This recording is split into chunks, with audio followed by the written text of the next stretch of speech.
آخری بات میں آپ کو بتا دوں کہ اگر کسی گھر کے بچے پتنگ اڑا رہے اور ان کے بڑے ان کو نہیں روک رہے تو انشاءاللہ جو ان کے گھر کے بڑے ہیں ان کو بھی اس کا عذاب ہوگا، ان کو بھی بھگتنا پڑے گا، ڈنڈے ان کو بھی پڑیں گے۔ چاہتا ہوں ابھی سنکرانتی کی عید آنے والی ہے ہمارے برادران وطن کی، اس عید میں یہ ان کا فیسٹیول ہے، ان کی عید ہے، تو ان کی بھی کچھ چیزیں ہیں، ان کے تہوار کی کچھ چیزیں ہیں، وہ عبادت ان کے پاس ہے پتنگ اڑانا۔ تو اس لیے آپ حضرات سے گزارش ہے کہ آپ حضرات بھی جو نوجوان بچے ہیں وہ بھی اس سے بچیں، اور جو نو عمر بچے ہیں ان کو بھی بچانے کی کوشش کریں۔ اللہ کے رسول صلی اللہ علیہ وسلم نے ارشاد فرمایا کہ من تشبہ بقوم فہو منہم، جو کوئی دوسرے مذہب والوں کے جیسا کرے گا وہ انہی میں سے شمار ہوگا، ان جیسا کرنے والا ہوگا۔ تو یہ جو پتنگ بازی ہے، یہ پتنگ جو اڑانا ہے، یہ ان کی عبادت ہے۔ ان کی عبادت ہونے کی وجہ سے یہ ایک مسلمان کا پتنگ اڑانا بالکل جائز نہیں ہے، حرام ہے۔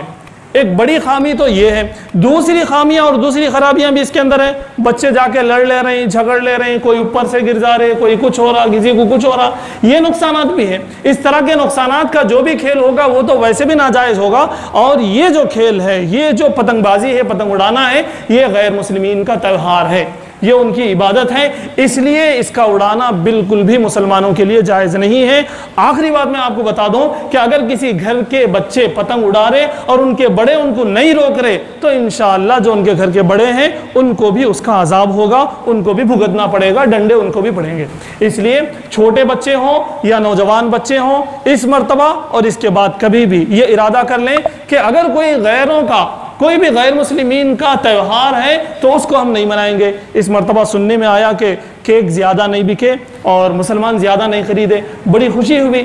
فرسٹ جنوری کو جو فیسٹیول جو لوگ مناتے، اس مرتبہ مسلمان محبوب نگر میں زیادہ نہیں منائے، بڑی خوشی ہوئی۔ یہی بات پھر ہمیں ملے، سننے کو ملے کہ پتنگ بازی بھی مسلمان زیادہ نہیں کرے، کم سے کم پورا محبوب نگر چھوڑ دو، ہمارے محلے میں کم سے کم یہ ہو کہ بھئی ہمارے محلے کے بچے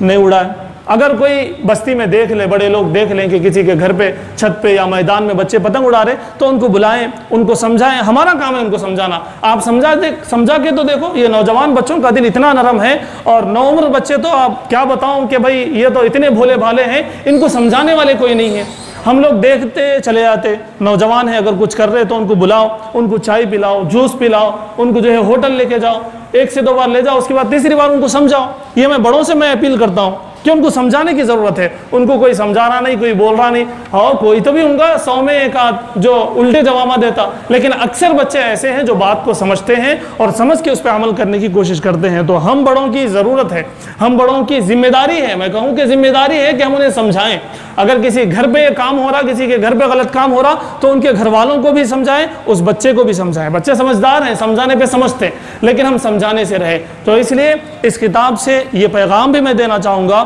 کہ کوئی بھی فیسٹیول ہو جو مسلمانوں کا نہیں ہے، من تشبہ بقوم فہو منہم کے تحت وہ بالکل ناجائز اور حرام ہے۔ اس لیے کوئی بھی